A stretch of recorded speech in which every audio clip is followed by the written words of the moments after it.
Kung sino pa nagtatakip dyan, kasama siya.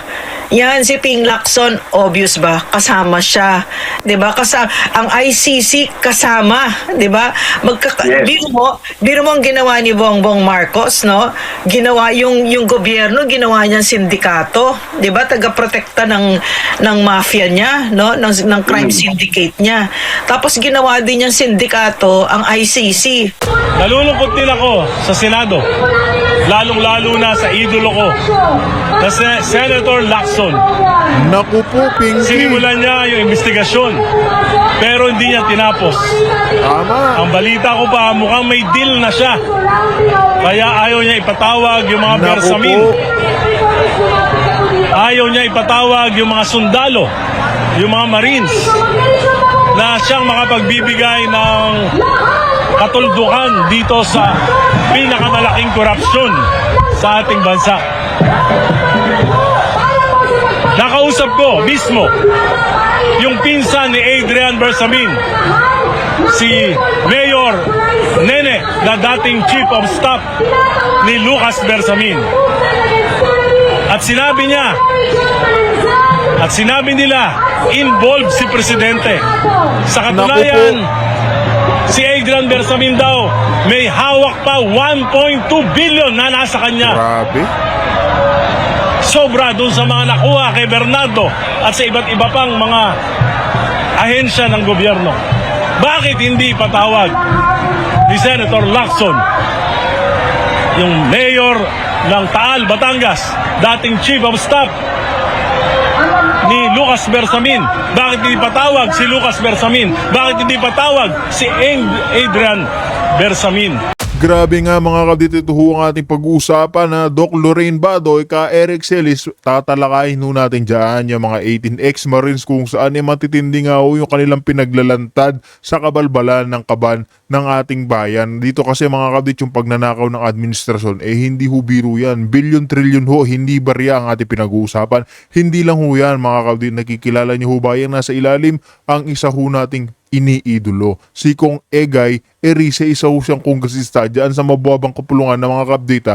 Wala ho siya pinagtatakpan. Sinabi niya, inamin niya, iniidolo niya ito si Pinky, pero hindi niya ho nagugustuhan ang pagtatrabaho ng isang senador na nagtatakip dyan sa mga, alam nyo na, sa presidente at sa pinsan niya hong bangag. Mga kabdita, dito diretsahan niya hong sinupalpal ito si Pinky na talaga naman mga kabdit, hindi ho tama ang landas ni Pinky Lacson, ni Kuratong Baleleng. Kaya nga dito, wala ho tayong paligoy-ligoy pa. Kung bago lang ho kasi sa ating channel, isang like, isang share, isang subscribe lamang ho. Malaking tulong na yan. Rekta na ho tayo dito sa ating mga pag-uusapan na tatalakayin. Kaya nga dito, wala na ho tayong paligoy-ligoy pa.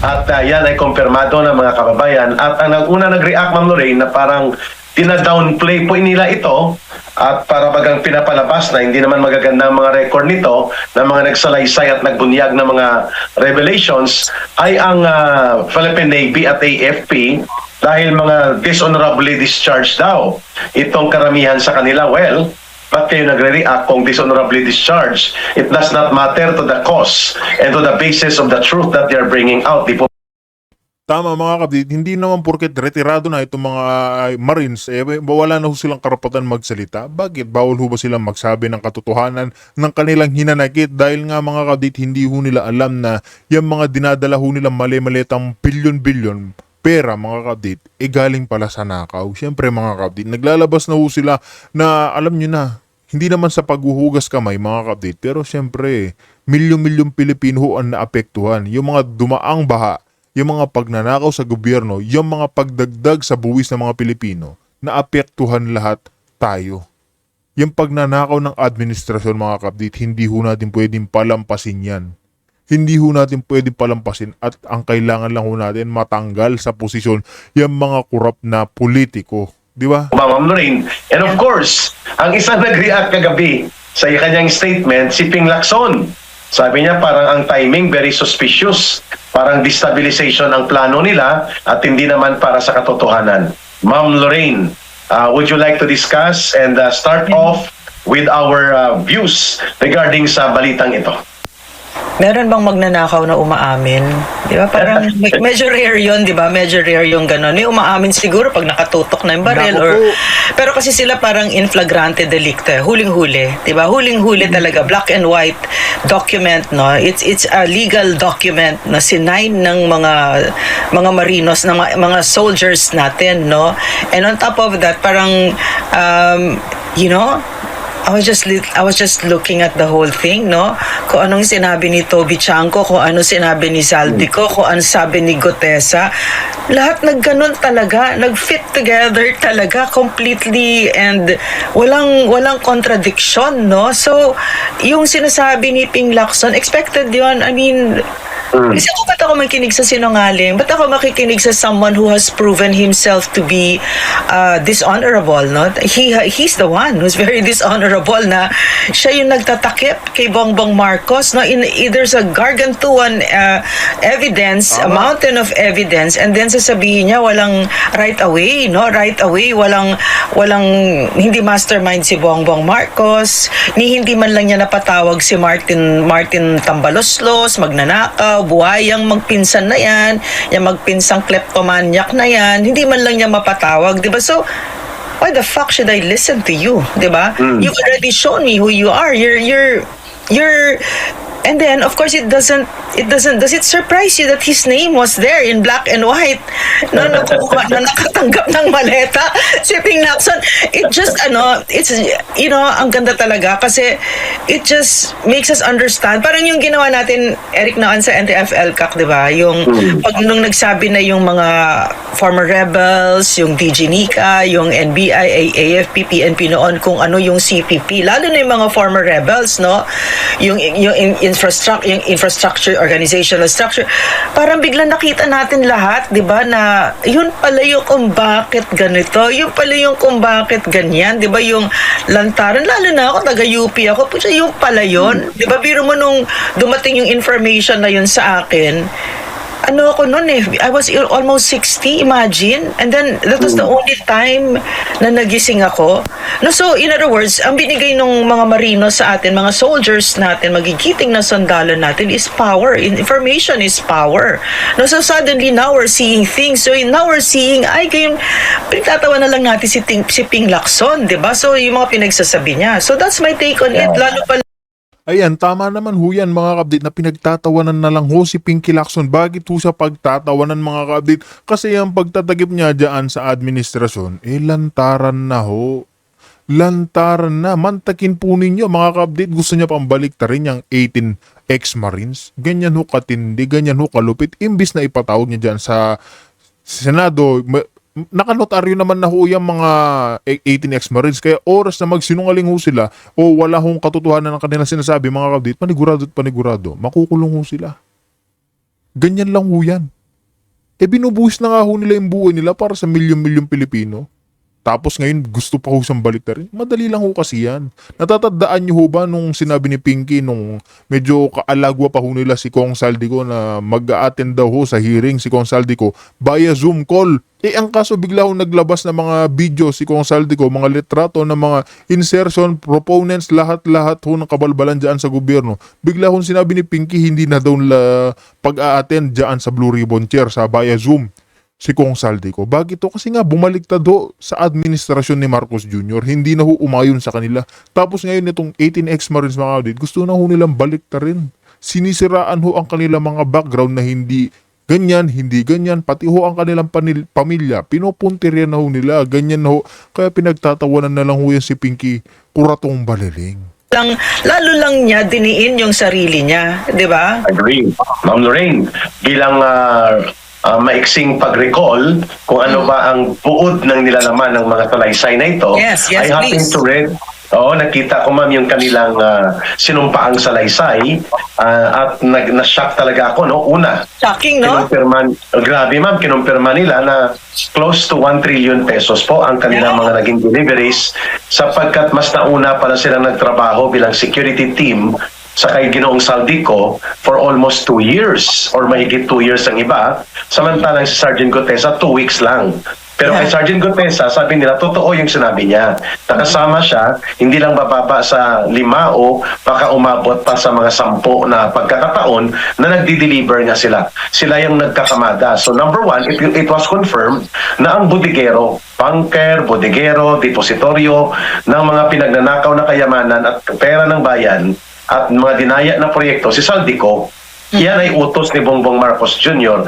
at ni Martin Romualdez. Ibig sabihin po, ang datos at impormasyon nitong 18 brave men, yung 18 new na mga witnesses, nakabatay sa kanilang actual participation in the capacity of Saldico as part ng bodigero, tagapagtago, tagapagkamada, tagapag-deliver ng lahat ng kinulimbat na mga proyekto at pundo na utos ni Marcos at Romualdez. Kaya involved itong 18 na ito and Sergeant Gutesa. Pangalawa, hindi lang pala ma'am 1.4 trillion pesos ang nawawala. Kasi kung i-compute ang kanilang deliveries, pati ang mga nangyaring mga revelations nila Yusek Bernardo at ng Cabral Files at kay Adrian Bersamin, umaabot po sa mahigit 2 trillion pesos ang naging operations ng pagnanakaw mula 2023, 2024, and 2025. At hindi lang flood control, iba't ibang proyekto, iba't ibang infrastructure project. Ayan, tulad ho nating sinasabi mga ka-update na panigurado at panigurado hindi lang ho talaga dyan sa Ghost Project, flood control yung mga ating perang nananakaw. Kasi panigurado at panigurado mga ka-update, meron pa mga proyekto, yung mga hinayupak na yan na pinagwawaldasan ho nila ng pera pero hindi ho natin nakikita. Sigurado mga ka-update, hindi lang flood control, meron pa ho yan yung mga farm to pocket roads, marami ho yan mga ka-update. Hindi lang, kumbaga nasa exciting part pa lang tayo, tinutukoy pa lang ho natin kung ano pa yung mga proyektong, alam nyo na, ninanakawan ho nila. At yan ay willing sila na i-challenge si Ping Lacson at ang Senado na imbestigahan nyo kami. Let us place you in the investigation panel so that i-test nyo kung kaya naming panindigan ng aming mga sinasabi batay sa test of truth and reality of testimony. Pero parang takot man si Ping Lacson, Ma'am Lorraine, mga kababayan, nabuksan ito sa expanded and extended investigation. Gusto niya niyang saraduhan na niya ang Senate Blue Ribbon Committee para hindi na lumabas ito. Ang mga, may 10 pa, mga kababayan, may 10 pa na naghanda na rin ng affidavit according to Attorney Levi Baligod na napakinggan ko yung interview mo, Ma'am Lorraine. Ayan na ho yung kinatatakot ni Pinky mga ka-update, another 10 Marines na naman ho ang magpapakita, lalabas, lalantad ho. Diyan, bakit hindi niyo ipatawag dyan sa Blue Ribbon? Natatakot ho ba si Pinky? Di ba noong ilang buwan pa lamang ang nakalipas mga kadit, natatandaan niyo ho ba ito? Na si Pinky hinamon niya, dinawit niya si Martin Luther King, sinabi niya, ayan, dawit yan sa flood control. Ngayon, nasaan na ho? Nasaan na ho? Pinatatawag niya ho ba dyan sa Senado? Pinatatawag ba dyan sa Blue Ribbon Committee? Hindi ho. Anong ibig sabihin? Pinagtatakpan lang ho nila. Pinangalanan lang ho kasi alam na ng milyong Pilipinong dawit si Martin Luther King. Pero ang bandang huli, wala, hindi naman ho pinatawag. Kumbaga, sarswela lamang ho yan. Yung kanyang discussion sa program kahapon. At pangalawa, dito na ipakita po na hindi lang si Marcos at si Romualdez ang dinilibiran. May mga senador, may mga kongresista, may mga politiko. At lalo na po ang kahindik-hindik na partisipasyon ng ayaw niyang aminin pero ipinagmamayabang na siya ang informal ambassador ng ICC at consultant ni Marcos at Romualdez sa ICC laban sa kay Pangulong Duterte itong si Trillanes. $2 million ang idiniliber sa kanila. May lugar, may oras, may amount, may bilang ng maleta. Mantakin niyo mga kababayan ng ICC.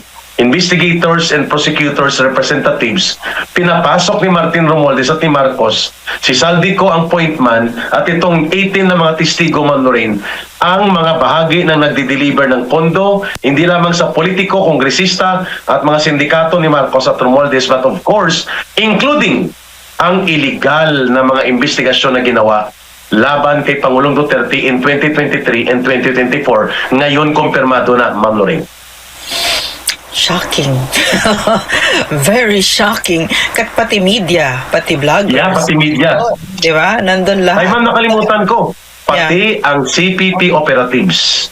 Franz Castro and Arlene Brosas and Raul grupo ng Manuel. Akbayan. Raul Raul Manuel. Manuel and Dilima. Lahat And sila Dilima. nakatanggap Grabe, mga kababayan. Go ahead, Ma'am Lorraine, for your reaction on that. Parang kasi sa akin, nung binabasa ko siya, talagang inom ako ng inom na, talaga lang ako mag-meditate. Parang pinapanood mo yung gahasa ng isang bansa, no?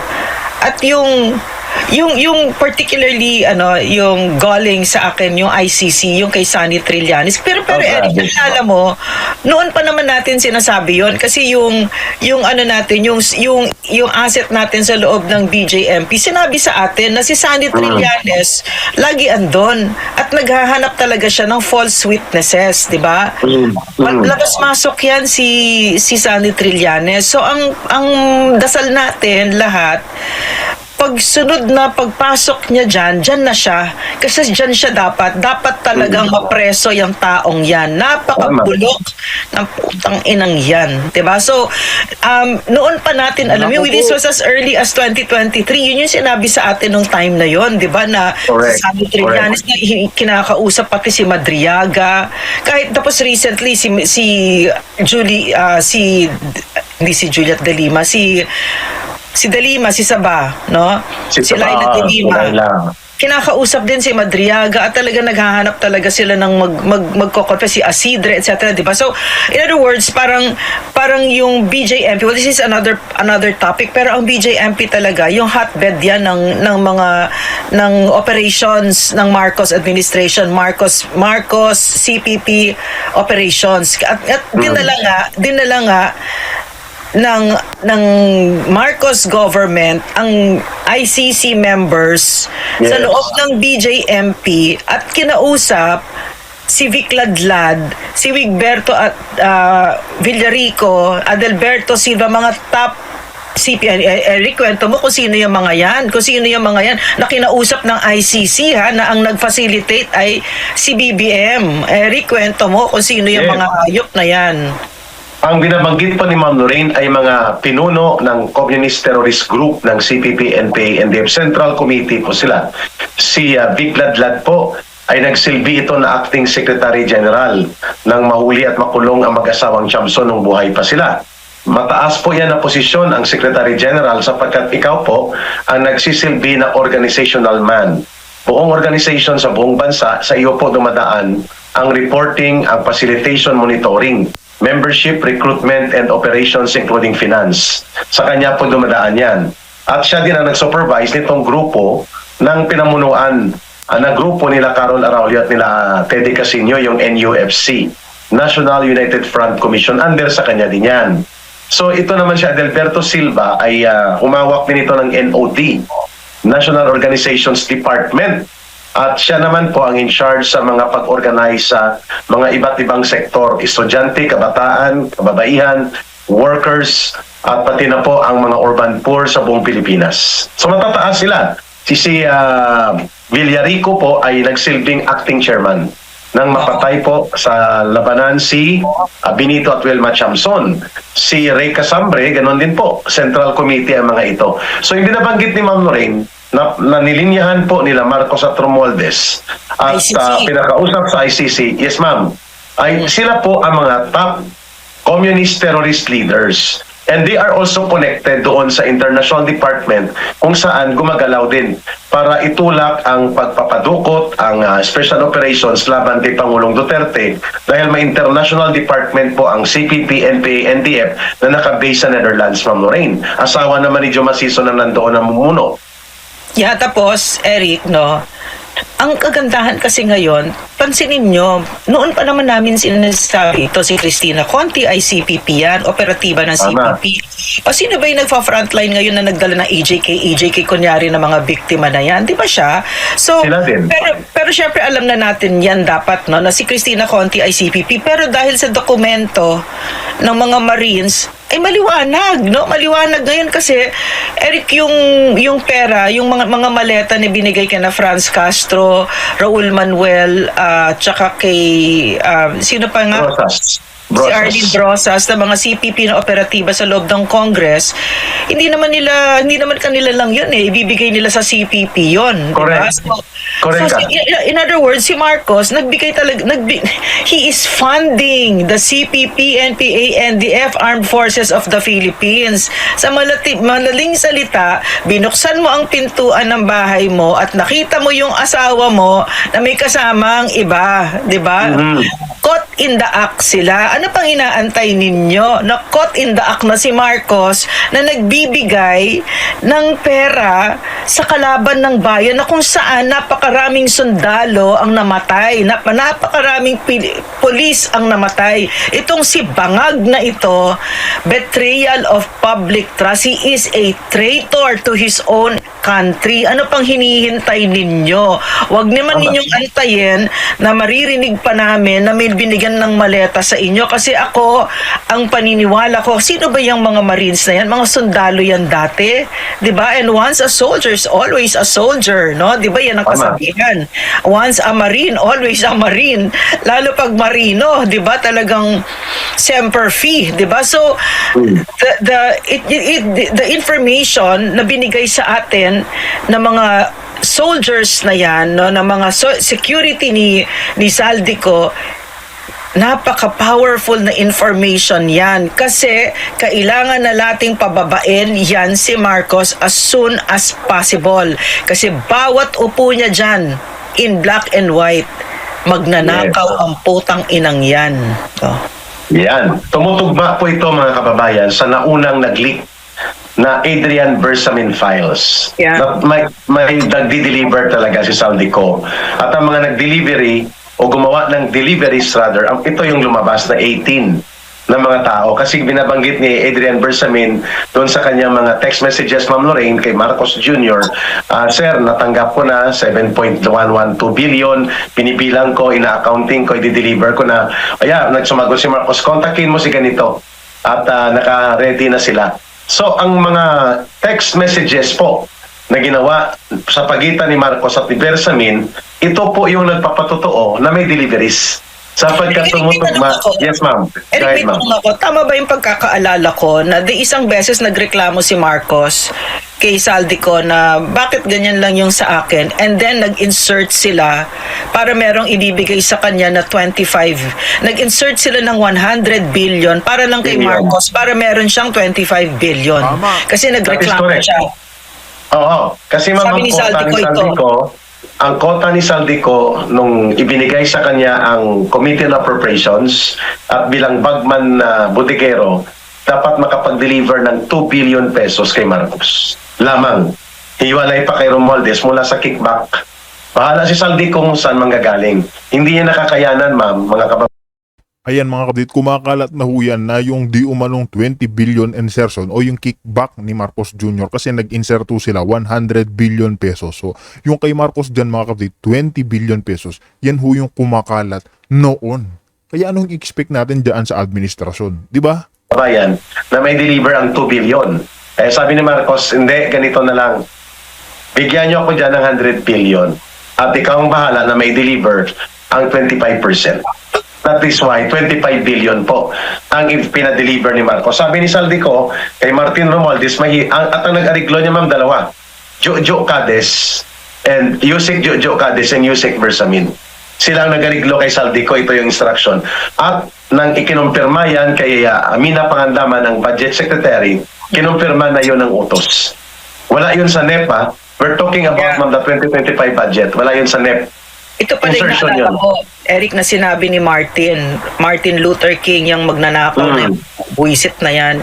Ang sinabi niya, what Bongbong wants, Bongbong gets. Yes. Diba? That's the context of, oh my goodness. Sorry, kasi ang ginamit niya na term, utos ng hari hindi mababali. Yeah. Yeah. So si Saldico, ang ginawa niya ma'am, mga kababayan, sa kanyang revelation, hinati niya ma'am kasi gusto niya ang 80 billion lang or 70 billion ang ilalagay sa DPWH na insertion for Marcos. 70 billion. Ang 30 billion ilalagay na lang sa appropriations. Unprogrammed appropriation. Para hindi halata. Kasi bubukol ano itong 100 billion, wala man to sa National Expenditures Program, bakit mayroon? Hindi pumayag si Marcos. Hindi siya pumayag kaya si Saldico ang ginawa niya, nagbawas ng ibang mga items kung saan tinamaan pati ang kay Sandro Marcos. Kaya nagreklamo din si Sandro Marcos, bakit binawasan ng 8 billion ang para sa akin? Na-advance na niya. 1/4 of 8 billion is 2 billion, Ma'am Lorraine.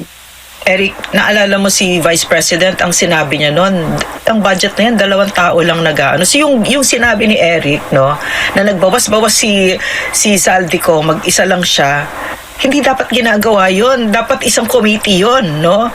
Pero siya lang mag-isa, siya nagbawas-bawas dyan, no, dahil nga kay Marcos, di ba? Correct. At ma'am, hindi niya magagawa yon kung hindi sanction ni Marcos Yes. at ni Martin Romualdez. At itong kabuluhan ng 18 witnesses na ito, ang nagpatotoo na nangyari ang sinasabi ni Saldico. Dahil tumugma ito sa naunang salaysay na inilabas ni Saldico, ni Sergeant Gutesa, at nagkaroon din ng ganong confirmatory interaction, mga kababayan, si Adrian Bersamin kay Marcos. Sir, nandito na po, isang delivery ma'am, 7.112 billion. Then mayroong mga delivery na 10 billion. So sino nag-deliver? Alangan namang nahulog yun sa kalawakan mula sa langit. Ito yung 18. Yung 18 witnesses ang nag-deliver po noon. Kaya tugmang-tugma. Pati po, hiwalay pa pala ma'am ang delivery ni Yusek Bernardo. Ibang linya yon. Kasi may deliveries na direkta si Yusek Bernardo doon sa kina Jojo Cades at kina Adrian Bersamin. Ang kay Saldico alone at dineliver niya kay Martin Romualdez, according mama sa recollection ko before we do our program today, 56 billion ang nai-deliver niya kay Marcos at kay Martin Romualdez. Karamihan ma'am, kinuha ito mga kababayan sa sindikato na operation sa Bulacan, sa Mindoro, at pati po sa Ilocos Norte na mga projects. Ano ibig mo sabihin sindikato operations? Ibig sabihin mga project na ghost. Sa Bulacan alone, mga almost 30 B. Sa Mindoro, mga almost 30 B din. Kaya umaabot sa 56 billion. Kaya tama ang sinasabi ni Saldico, Ma'am Lorraine. Hindi siya nakinabang doon sa deliveries kay Marcos at kay Romualdez kasi may iba siyang pinagkukuhanan. Siyempre mayroon din siya. Yeah, so sa madaling salita, accurate yung sinasabi natin na nagkandamatay ang mga kababayan natin dahil dyan sa mga ghost project, dahil si Marcos nagnakaw. Gets nyo? Yung mga sinabi ni Eric na sindikato, yung mga ghost projects, no? Alam naman ninyo to, sinasabi ko, inaano ko lang, kina-clarify ko lang para maliwanag tayong lahat na direktang responsibilidad ni Marcos yung pagkamatay ng mga kababayan natin, pagkawasak ng mga bahay nila, nagkandalunod-lunod yung mga anak nila, sila mismo, etc. Siya yan. He really has blood in his hands, no? Because yan yung ginawa niya. Kaya nga ang tawag talaga dyan, blood money. Talagang may these are crimes that really cry to the heavens for vengeance. Kaya ngayon ito na yung mga angels of vengeance natin, yung mga marines na yan, mga soldiers, no? Yeah. And Ma'am Lorena, yeah. may sinasabi si Congressman Toby Chanco na ang unang impeachment attempt laban kay Vice President Sara Duterte, ginamitan ng mga FLRs. FLR means for later release. Parang notice of advance payment yan, Ma'am Lorraine. Wala pa ang budget na release pero kinuhanan mo na sa kontraktor. At ang amount, Ma'am, 209 billion pesos. Diyan pumasok ang deliveries para kay Franz Castro, Raul Manuel, Arlene Brosas. FLRs yun na kinonvert to cash. Pag sinabing, ulitin ko na, mga kababayan, FLRs, kalakaran po yan sa loob ng Congress. No? Dahil ang budget, mga March pa ma-release, ang impeachment ay pinapirmahan nila, ma'am, last week of January or first week of February. So wala pang budget release. Pero may FLR na. Commitment of Notice of Advance Payment. Saan ang galing yon? Sa mga kontraktor. Sino nangolekta? Si Saldico. Sino nag-distribute? Si Saldico. Sino nagpa-utos na kuhanan ng mga pera? Umaabot sa 209 billion para dito sa pumirma. Si Martin Romualdez at si Marcos. Sino nag-deliver? Ang mga 18 Marines na ito, na mga sundalo. So kita nyo na ang pattern. Hindi sila nagsisinungaling sapagkat ang mga pangyayari, ang mga sirkumstansya, ang mga kaganapan tumutugma. Sinabi mismo ni Toby Chanco, 209 billion pesos ang pinangsuhol ni Marcos at Romualdez. Although hindi niya minimension si Marcos, si Romualdez lang, pero alam na natin yon. Si Marcos yan at si Romualdez. Na magpirma, kaya nagtatanong kayo, bakit binigyan si Franz Castro? Binigyan si Erlin Brosas, binigyan si Raul Manuel. Dahil po yan sa FLR or Commitment of Advance Payment ng panunuhol sa kanila. Kaya tama lang na binasura yon ang bulok at palpak nilang impeachment attempt kay Sara Duterte last year. Ma'am Lorraine. No, para bigyan ng konteksto yung mga amounts na yon, kasi pwede kang mamanhid pag binabasa natin yung mga perang ninakaw sa atin ni Bangag, no. Yung Barangay Development Program ng NTF-ELCAC, if I'm not mistaken, for 1,000 plus na barangays na 20 million each, ang budget ay 20 billion ba? 25, 27, Correct. something Mga like that. 22 No? billion lang, ma'am. 22. Oo, under PRRD yan. No? So natuloy Pero yan. 1,000 barangays yun, Ma'am Lorraine, ha? 1,000 plus barangays, over 1,000. Tapos so, hanggang mamaya, binawas-bawasan nila, hanggang wala pang 2 billion. Biro mo, tapos ito, isang maleta, 56 billion. Isang ganyanan. Isang delivery. And we're talking about 1 point something trillion na ninakaw sa atin. Ang ibig sabihin nun, dapat napunta yun sa farm to market roads, napunta sa ospital, napunta sa mga eskwela ng mga anak natin, yung mga lalo na yung mga mahihirap na alam nyo yung natutunan ko sa NTF-ELCAC. Kasi buong buhay ko nagtatrabaho ako para sa kasama ko mahihirap, no? Pero nung nagtrabaho ako sa NTF-ELCAC, umaakat ako ng bundok, doon ko nakita grabe yung kahirapan. Talagang pag hindi naabot ng gobyerno, alam mo, iba yung kahirapan to the extent na parang yung Tondo, parang Forbes Park, parang ganon, no? Talagang kalunos-lunos yung paghihirap nila, kaya madali silang mabiktima nila Franz Castro ng CPP, NPA, NDF. Kasi si Franz Castro, nahuli talaga siya dyan, ano, na kikidnap na mga batang katutubo, no? So, itong mga ito, no, ay nakikita nyo lahat ito nagsama-sama, tapos parang wala lang sa kanila yung pera na yun. At kaya pala no, Eric, mga kababayan, kaya pala si PRRD lagi niya pinupukpok sa ulo namin na hindi natin pera yan, pera ng bayan yan, pera ng taong bayan yan. Kaya ngayon yan ang automatic sa utak ko pag naglalabas ng mga figures na ganyan si Eric or kahit na sino na naisip ko talaga, siya pera ng Pilipino yan, talagang pinaghirapan, nagtrabaho tayo, taxes natin yan, tapos correct, walang serbisyo, di ba? At yung hindi nang walang serbisyo, winasak ang Pilipinas. Diba? Ma'am, naalala mo, pinuntahan mo itong lugar Dati naming pinuntahan ito. Northern Samar, I think this is somewhere in Las Navas. Yeah, Las yung napuntahan mo, ma'am, na ang putik hanggang lagpas tuhod kaya hindi makadaan pati Kalabaw. Yeah, pero nang dumating ang NTF-ELCAC na Barangay Development Program, nagkaroon ng 3 kilometers na barangay road project. Ganon po kahalaki, 20 million lang yun Yung Ilang, Eric? kalsada, ma'am, go ahead. Hindi lang kalsada, nagkaroon pa sila ng health center, nagkaroon sila ng tubigan. Pero Yes. pero parang malaki, pero yung insight ko noon, dapat tuloy-tuloy ito dahil konti lang ito, 3 kilometers lang di ba? Dapat all the way, di ba? Pero nung ginawa ni Marcos, tinanggal pa niya, di ba? Ay ma'am, ang dinideliver, ma'am, 56 million sa isang maleta. Ibig sabihin 56 po, million. kaya nang gumawa yon ng napakaraming proyekto sa 3 barangay na liblib na for centuries, hindi lang 50 years centuries. Walang kalsada, walang tubig, walang kuryente. Ma'am Lorraine. Eric, ganito pa yon nung pumunta kami doon, kasi na-complete na, no, pumunta ako doon para siguraduhin na nangyari yung project, di ba? So, punta ako doon. Tapos yung sinabi ni Eric na kasi nung pumunta ako nung una, yung putik talaga umabot hanggang knees ko, lampas. Hanggang tuhod na, nagkaroon pa nga ako ng skin disease noon talaga. Pero tapos araw-araw, ganun ang buhay nila. So anyway, pagpunta ko doon, andun na yung na-complete nga, no? Meron pa sila yung sa tubig nila. Tapos alam mo, nung pagpunta ko doon, alam mo, nag-iiyakan sila sa tuwa. maliit lang na bagay yun. Parang nahiya nga ako Nahiya nga talaga ako sa sarili ko kasi bakit kayo nagpapasalamat sa gobyerno?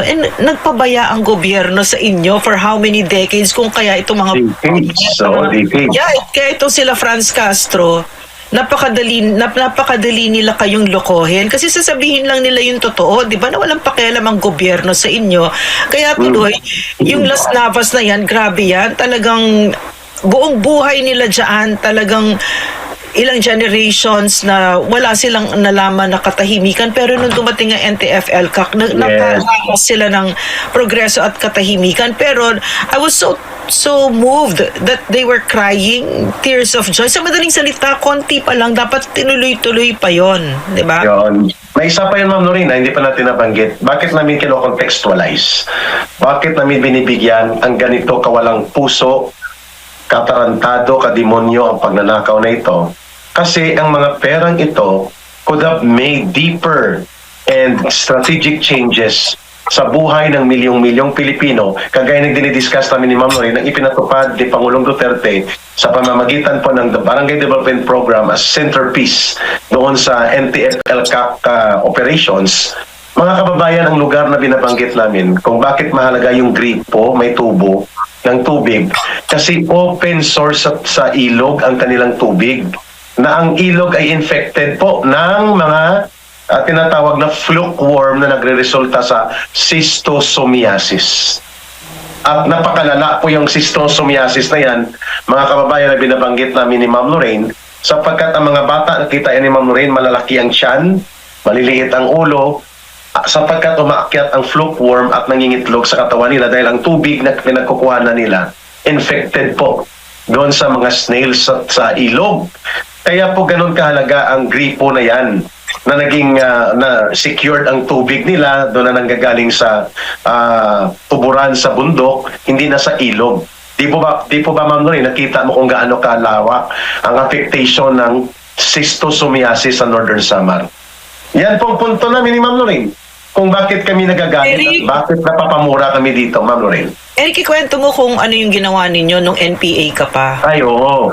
Nung kami sa NPA pa, tama ka, Ma'am Lorraine, ginamit namin yan na panloko dahil wala kaming mapagkuhanan kaagad ng project, pero kailangan na ng mga tao ng malinis na tubig. Gumawa kami ng kawayan na ginawa naming parang PVC pipe at naghanap kami ng butas na tuburan o source ng tubig sa 3 barangay, Ma'am Lorraine.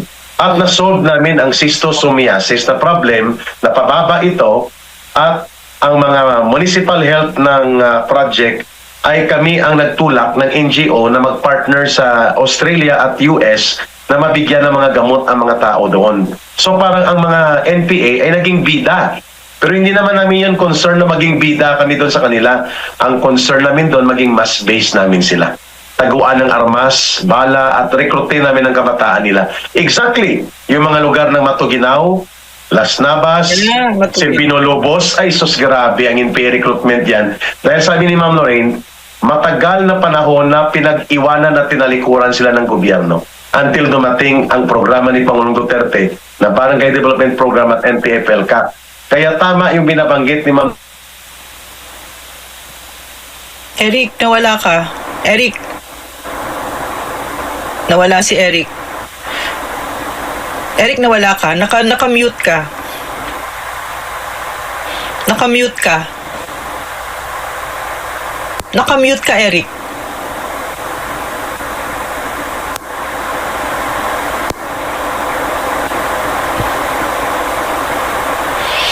Unmute. Okay, yan. Ma'am Lorraine, narinig na ako? Yes, Yan, yes. okay na. May tumawag. Mag-interview siguro yun. ang punto namin ni Ma'am Lorraine is very simple. Yung pagnanakaw na ito ay hindi lamang po perwisyo. Ito po ay total destruction of the lives of millions of our people. Dahil ito ay para sana sa kabutihan na binabanggit namin ng mga mamamayan na hanggang ngayon po nagtitiis. Kaya nabuhay po ang CPP, NPA, NDF dahil wala ang gobyerno sa matagal na panahon until dumating po ang isang Rodrigo Duterte at ginawa ang tama. Ang totoong tapang at malasakit. Ma'am Lorraine, nakakahindi ka.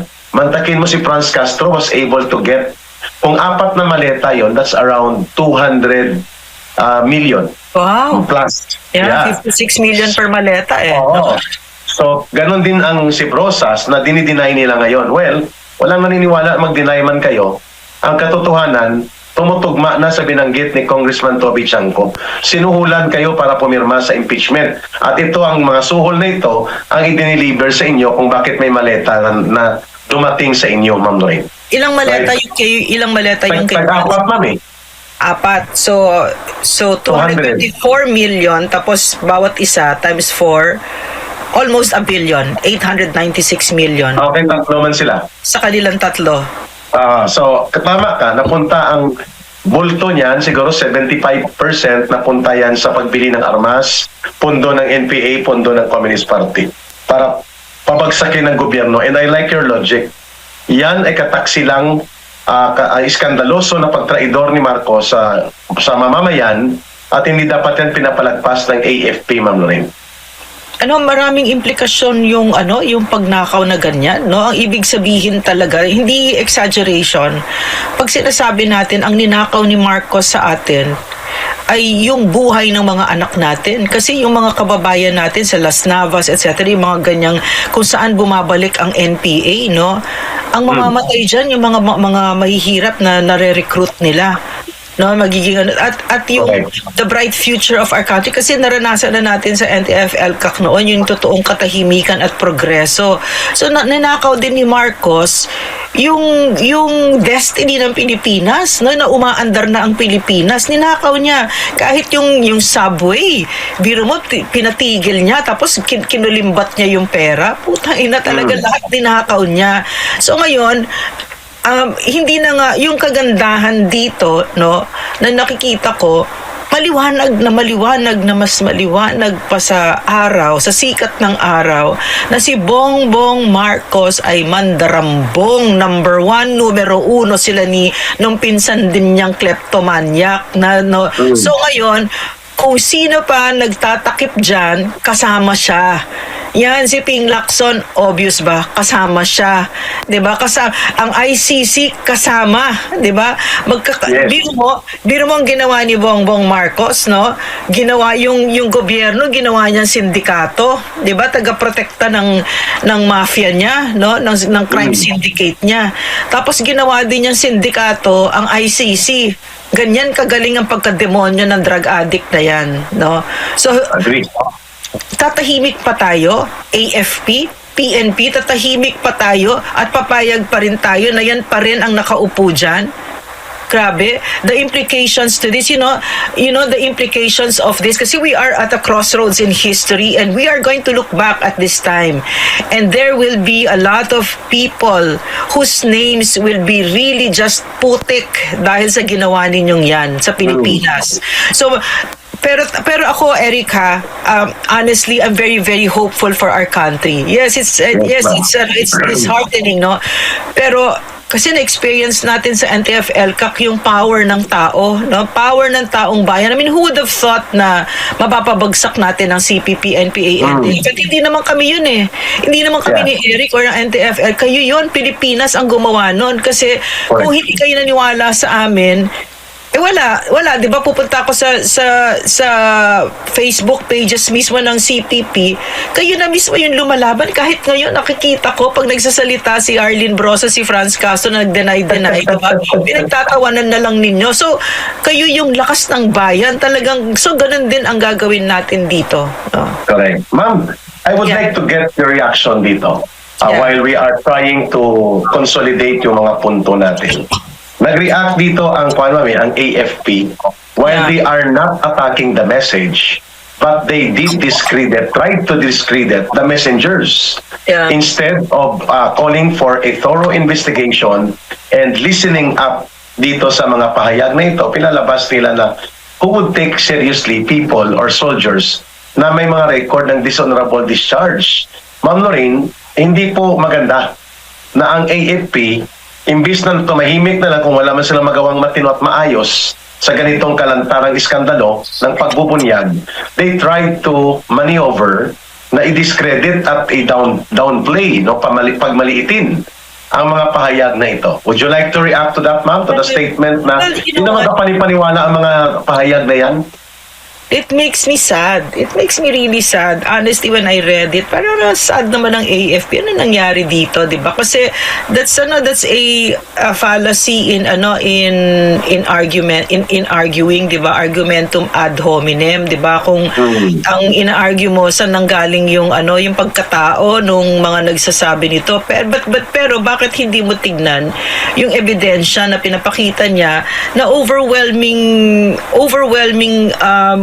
the clarity and how what Saldico said and what Gutesa said, di ba? It all fits together. In other words, you're arguing from a very weak position, di ba? Very, very weak position that you would expect something higher from the armed forces of the Philippines, di ba? And that at the very least, shut up, 'di ba? Shut up kasi hindi naman kayo pinag-uusapan dito di ba? Bakit ka of course, yung mga soldiers na yon, pero bakit hindi kayo tumahimik? Ba't hindi nyo basahin yung So, sa madaling salita, ang gusto kong tanungin sa inyo, parte ba kayo ng sindikato ni Bongbong Marcos na Bongbong Mandarambong? Parte ba kayo niyan? Or itatapon na naman ninyo sa pagmumukha ng mga Pilipino yung putang inang komando? Chain of command na yan, palusot na mga walang prinsipyo at mga duwag, na hindi ako naniniwala na ang sundalo ay ganon. Kasi part of the community of the military ako. Up to now, my closest friends, my husband was served our country faithfully, courageously for over 2 decades, almost 3 decades of his life.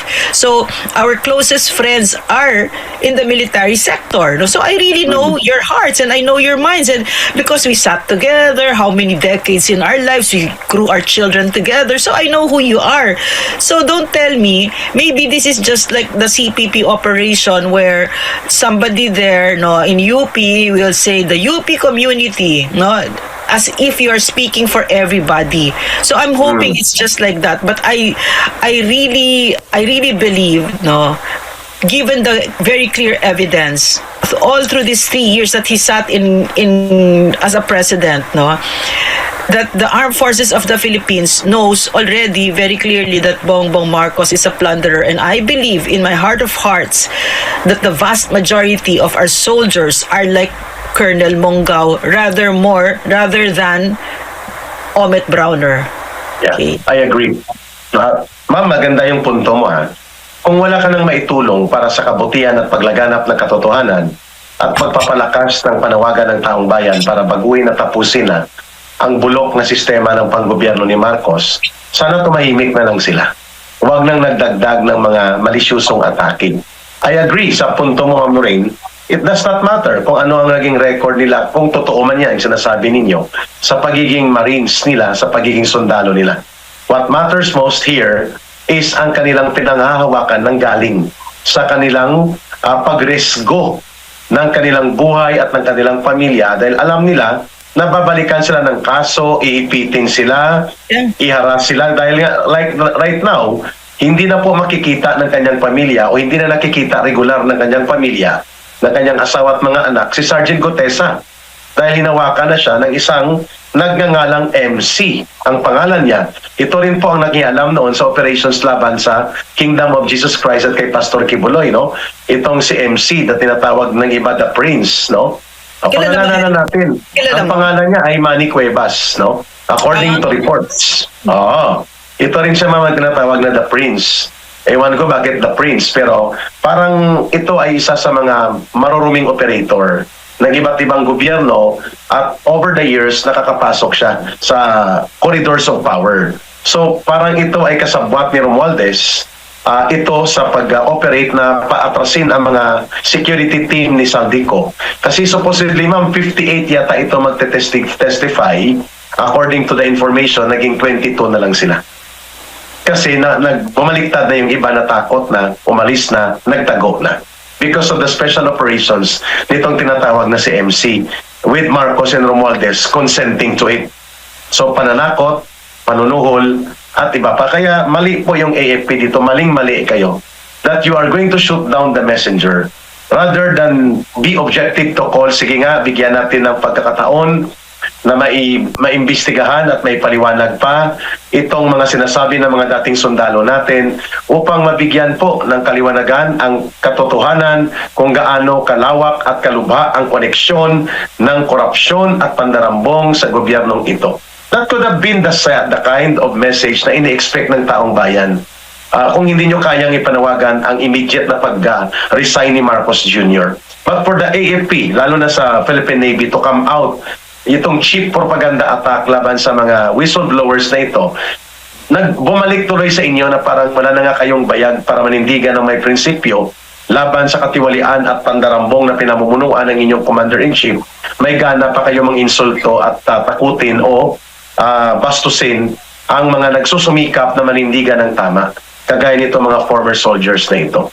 Ma'am Lorraine, may isa pang nag-react. Dagdagan mo, ma'am, ikaw muna. Yeah, I would like to say something. Napaka-solid doon sinabi mo. Wala na nga kayong bayag humarap sa mandarambong na yan, nang dadagdag pa kayo ng kaduwagan ninyo, no? Makawalang prinsipyo ninyo, di ba? So kaya nga ang nakikita talaga natin, I'm so sad because they're on the very wrong side of history, no? And that will be for the record, no? For the record, ito yung ginawa ng AFP nung panahon na madilim, no? Na under ditong mandarambong na magnanakaw na drug addict na ito, ang pinanigan ng AFP ay ang mandarambong, no? Yeah. Pero ako kasi kilala ko sila eh. Hindi ko alam, nagagalit na nga yung mga tao sa akin. Tigilan mo na nga yan, kaka-defend. Pero kasi I'm hoping, no, kasi when I was reading kasi the statements of the Philippine Marines ba and then the AFP. Navy. Dalawa sila, ma'am, Philippine Marines. Philippine Navy and parang lang naman, parang hindi masyado strongly worded, no. So siguro kailangan lang i-please nila yung boss nila, pero at the same time sa akin, kaduwagan yon, no? Kasi, at a time like this, you're not supposed to be playing safe anymore, no? Dapat, and in fact, itong mga ex-soldiers na ito na sinisiraan ninyo are in fact the ones that are saving the image of the armed forces of the Philippines and the Marines, no? Kasi galit na ang tao sa inyo. Pero sila, grabe, so inspiring, no? Kung ano yung sundalo na minahal ng Pilipino na sinabi nila na ito yung huling gera namin, no?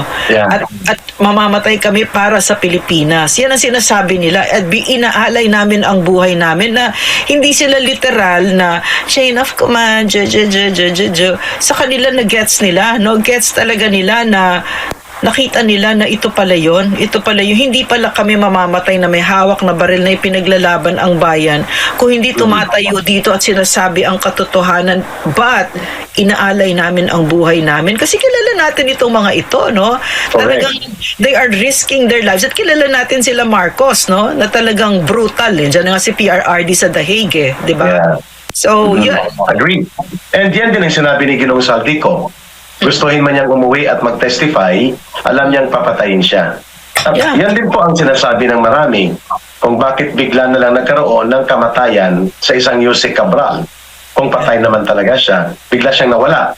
Yan din ang dahilan kung bakit pumunta na at nag-secure na ng kanyang affidavit si Adrian Bersamin sa tulong ni Congressman Libeste, kasi nakikita niya na doon din patungo ang kanyang buhay na gagawin siyang fall guy.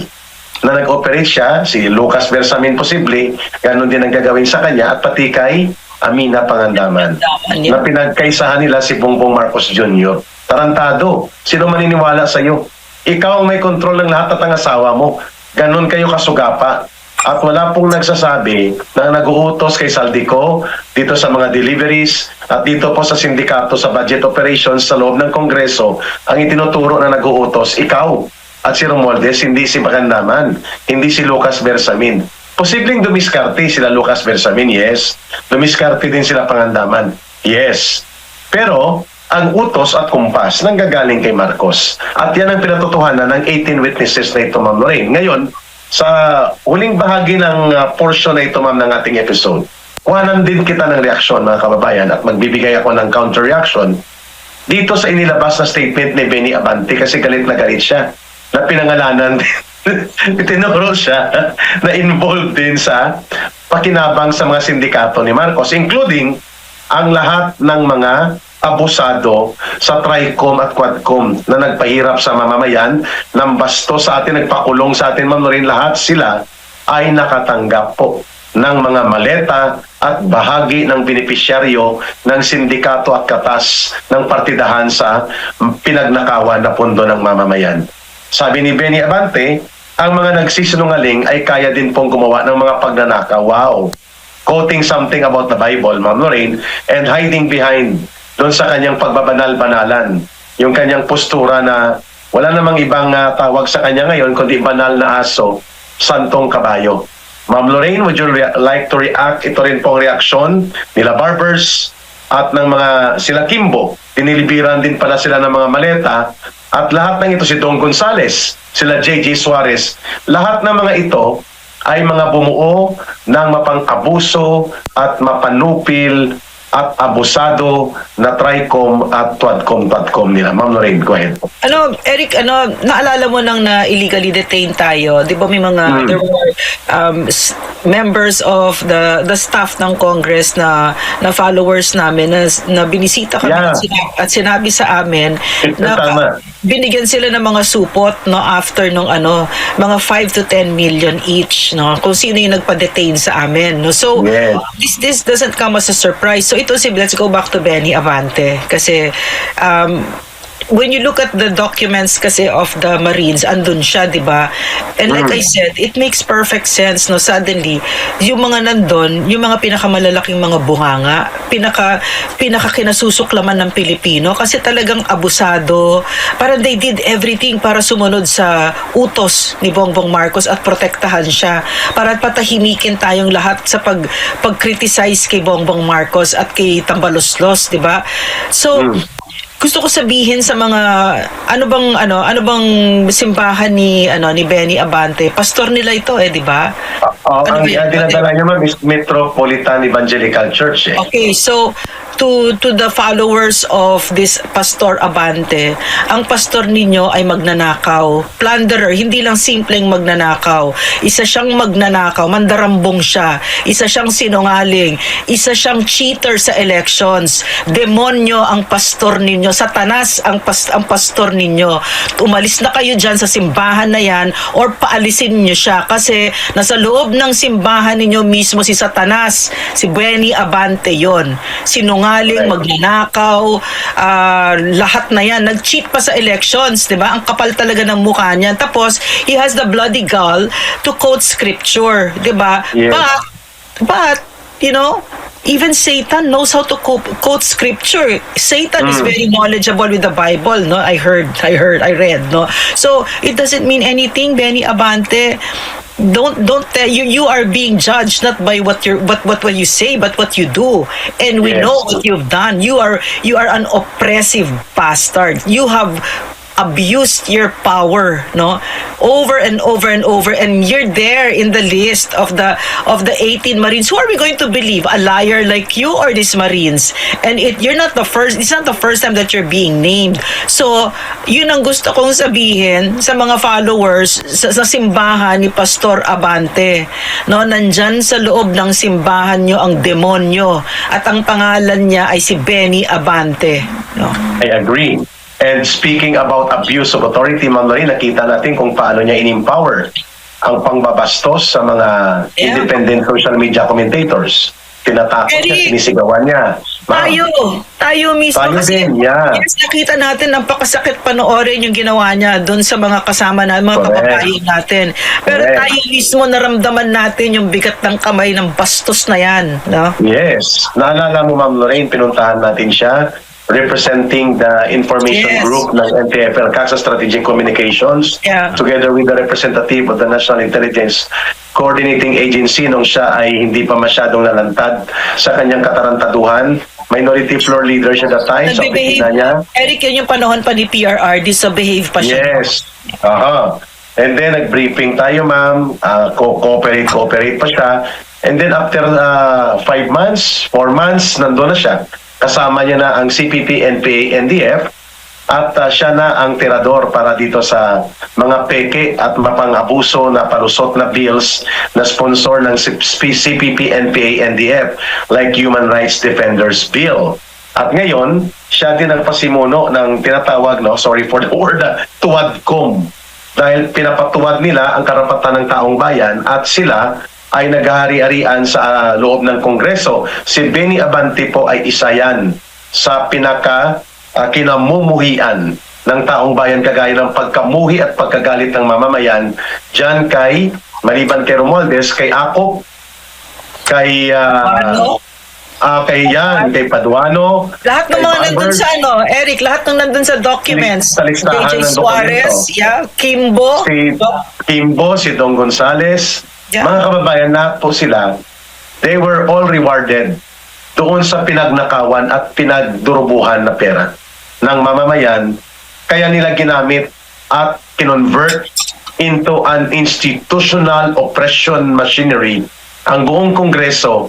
Kaya nga, ito ay isa sa pinakamadilim na kasaysayan ng gobyerno na nangyari sa Pilipinas, that Congress has become a weapon of persecution, oppression, and arrogance of power and abuse of power. Yan po lahat. Kaya nga galit na galit ang taong bayan. Kaya I agree kay Ma'am Lorraine na tinatawag ng mamamayan ngayon si Benny na banal-banalan, santong kabayo, banal na aso, at hindi naman totoong pastor ang kanyang buhay, malayong malayo sa buhay ng dedication of service to God and to humanity ni Pastor Kibuloy. Itong peke yata ito na pastor na si Benny Abante, nagtatago sa Biblia o tanso, nagtatago sa Biblia at sa salita ng Diyos para hindi siya mabanatan ng taong bayan, kunwari sa kanyang karumaldumal na pagkakasangkot sa iskandalo ng pandarambong at pagnanakaw, durubuhan at malawakang korupsyon ng gobyernong kanyang pinagtatanggol.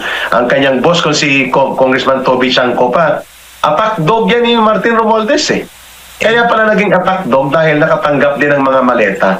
So deserve mo na ipanawagan ka na lumayas ka na sa pagkakaroon mo ng pagkukunwari na pastor-pasturan ka, ginagamit mo pa ang binuo mong simbahan at relihiyon. Nakakahiya ka sa taong bayan.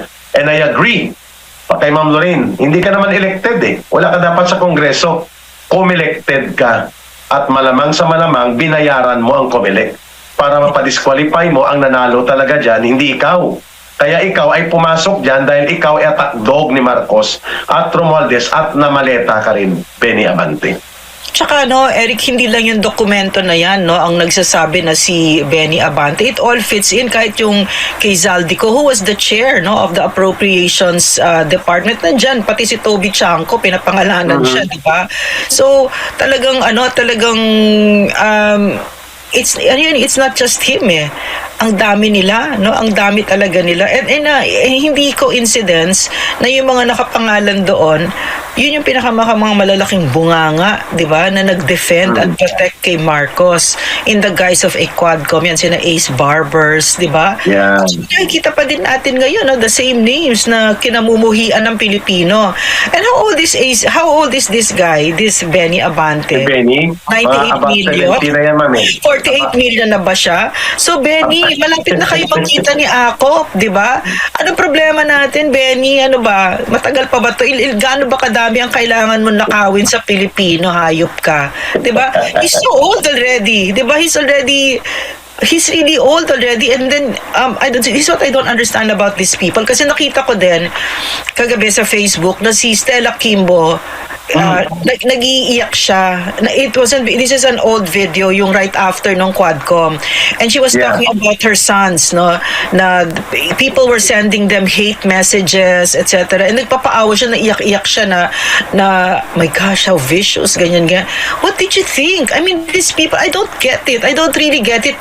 What did they think na nagnakaw kayo sa Pilipino, binastos nyo ang Pilipino? Kasi remember when we were detained, Eric, si Stella Kimbo nagsasayaw siya. Sumayaw-sayaw yan Yeah, sumayaw-sayaw siya. Yung pambabastos ninyo sa Pilipino, hayagan at kadiri talaga sobra, tapos gusto ninyo lusot kayo, tarantado. And this is, I don't get why they don't get what we already know. All of us, the vast majority of Filipinos know, na kaya tayo nagpapakabuti pag tayo naging magulang, kasi ang magbabayad ng mga yan, mga anak natin. No, I heard that from my father. My father told me, and I really believed it. No, all it Correct. needs, he said, all it needs is for one of you to get sick, and that's it. So what did this Stella Kimbo think? No, that her sons would be going home in a mansion, seeing her ostentatious living, and then not know that their mother is really a plunderer, diba? What do you think? And kasi ito mga batang ito, one of them is a friend of my son, no? And when we were detained, when Eric and I were detained, the son of Stella Kimbo, when he saw my son the next day yata, he started crying to my son, and he was apologizing to my son. So you know that there was some goodness still left in the hearts of the sons of Stella Kimbo, unlike the Marcoses, na talagang mga demonyo yung mga yan, na talagang wala talaga, nasa DNA talaga nila. They don't see anything wrong. They feel so entitled na pag president na ako, akin na ang pera na yan. Akin. Yeah. Kaya pala si PRRD, paulit-ulit niyan sinasabi, pera ng taong bayan yan, etc. etc. So, itong mga ito, yan sina Romeo Acop, yan sila Benny Abante, hindi ko magets talaga na hindi nila kuha itong mga magnanakaw na ito na magbabayad ang mga anak at salin lahi na yung progeny nila magbabayad yung mga yan. For sure, no? Sigurado yan, Ma'am Lorraine. Yeah. Sapagkat sabi ng mga matatanda ngayon, Pangulong Rodrigo Duterte, there will always be a time for reckoning. Yeah. May paniningil talaga na darating, may paghukom, at kaya sila takot na baka nga magtuloy-tuloy na mapaaga pa ang pagiging Pangulo ng isang Sara Duterte. Kaya ngayon pa lang ay nagkukumahog na sila.